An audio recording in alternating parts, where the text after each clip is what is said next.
ഇരുമ്പാണി തീയിൽ ഇട്ടു നീ പഴുപ്പിക്കണം.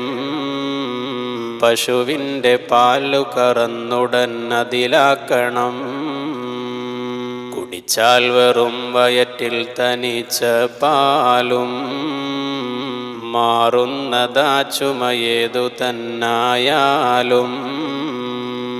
പനിയുള്ളവർക്കോതട്ടെ ഫാത്തിഹ 40 വെള്ളത്തിലാ ഓതുന്നതും ഊതേണ്ടത്. തളിക്കെട്ടവൻ്റെ മുഖത്ത് എന്നാൽ പിന്നെ മാറുന്നതാ പനിയെന്നു തന്നാ പൊന്നേ.